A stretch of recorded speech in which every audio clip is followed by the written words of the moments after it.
Well, as we come into the fall season, there's one more thing that we can expect every year, and that's the preacher's going to talk about money.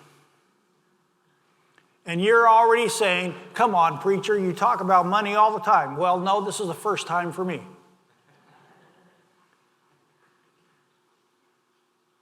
But did you know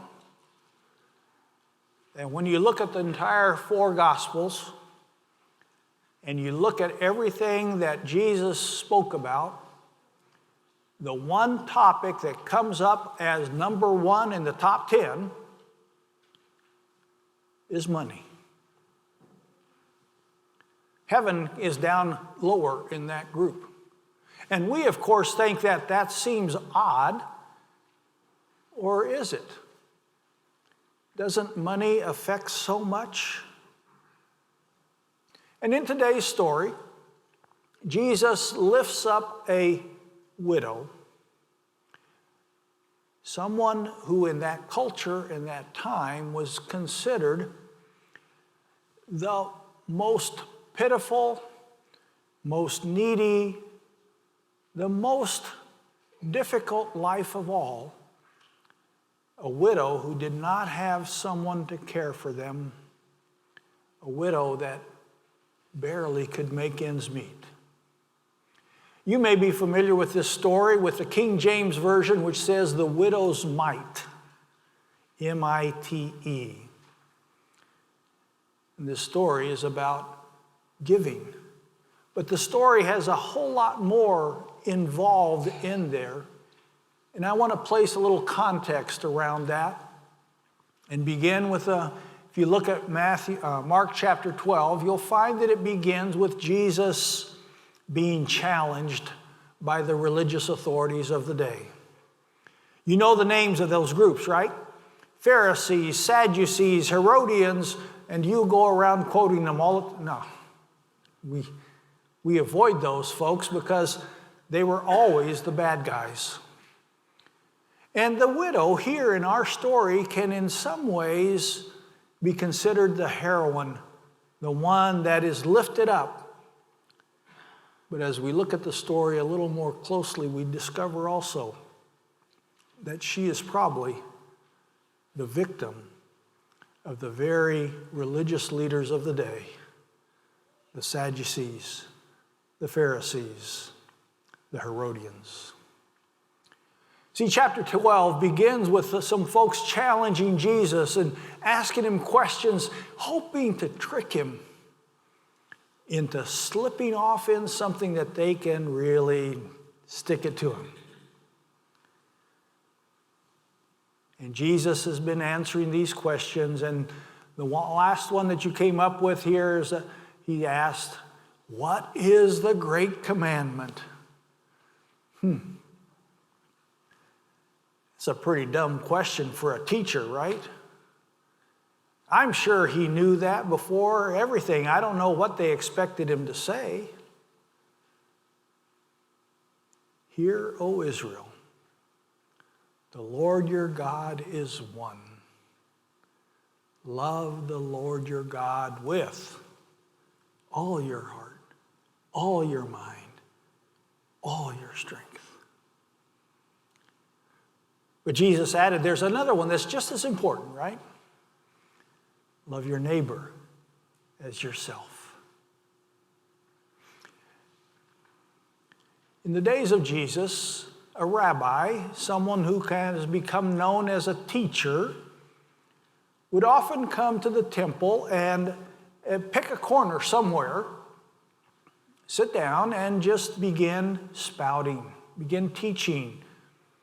And the people that wanted to listen to you would come over and sit down around you and gain their wisdom during that time. And this day, when they folks challenged him and he had the right answers, they said, okay, we quit. No more questions for him. And Jesus just sat there. And Mark tells us that he starts observing people making their offering to the temple.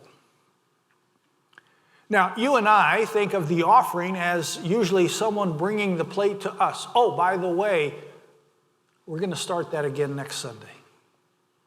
This is your last chance to use those things in the back of the room.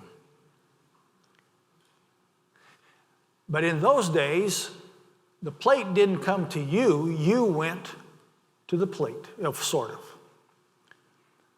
As you entered the temple, there's a large room known as the women's court. It's where the women had to stop. They couldn't go further in. And in that court, there were a whole bunch of these trumpet-like things made out of metal, set out all over the place. Some folks think that maybe as many as 13. And have you gone to the malls, where you put your quarter in and you watch it run around and around? Well, they were shaped like that, but taller, and you couldn't make your coin roll in that. But they were out of metal, and so Jesus noticed some folks coming in, and they pull out their little bag full of coins, and the ones that wanted to really show off, you know what they did? Sort of jumped them in there, bang, bang, bang, bang, bang, bang. And everyone would look at him and say, that's a good steward, right? That's a good person. He's put in a whole bunch. I'd be tempted to put in my 50 cents in pennies, right? Make more noise. But Jesus did not commend those that put in a bunch of money, right? In fact, in the verses just before the widow's mite, he says, there are many people that make their gift and show off, but what they are doing behind the scenes is they are oppressing widows by robbing them of their homes. You see, the widow then becomes a story of how the rich take advantage of the poor. And yes, we should still see the widow as a heroine that gives what she has. But listen to condemnation also for those who have and don't. In my mind, I see the widow going to one of those offering stations. Can you see her just sort of putting her 2 coins at the top and just letting them slide in with no sound at all? And yet, Jesus observed that her devotion was much greater than those that gave out of what they had, but she gave only the last that she had because those others were robbing her blind.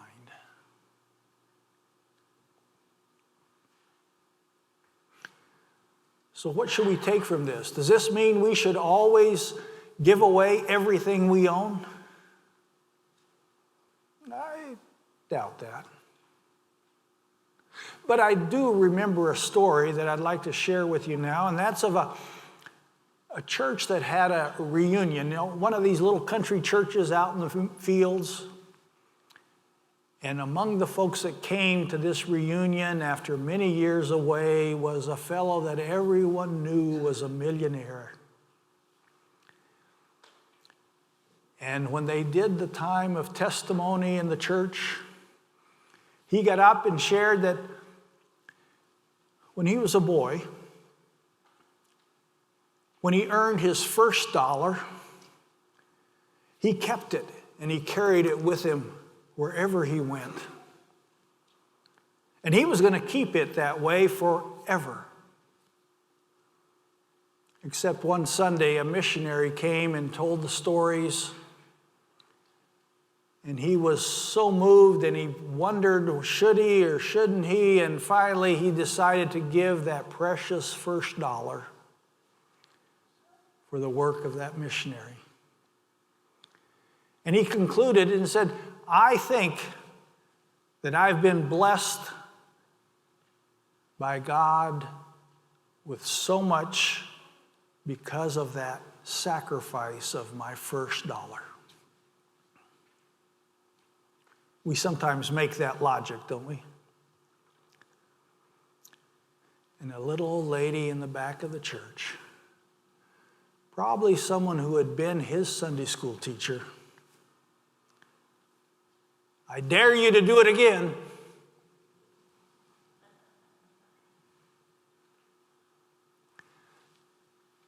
We live in this funny illusion that everything we have, we worked for and we've earned it. But you know, it's when you find that you are lacking, you really lean on God because that's the only thing you have. And this widow, this person who is considered the poorest,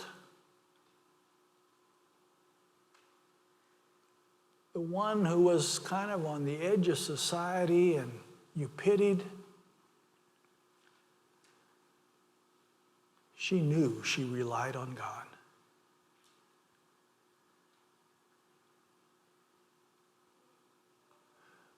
Well, folks, this is the lead-in sermon for 3 talking about money. Please don't just not show up next week because that's the threat. But recognize that we always need to stop and recognize from where does what we have come from? And how do we go about sharing from that abundance and offering our thanksgiving? See, the widow was lifted up for her offering of 2 lepta, 2 little coins. It's not that she gave everything she had, but she gave out of a trust in God. And Jesus lifted her up because she gave from the heart. Unlike the others who gave a mere pittance of what they carried with them. Let's remember, God blesses us. May we offer God back a part of what we've received.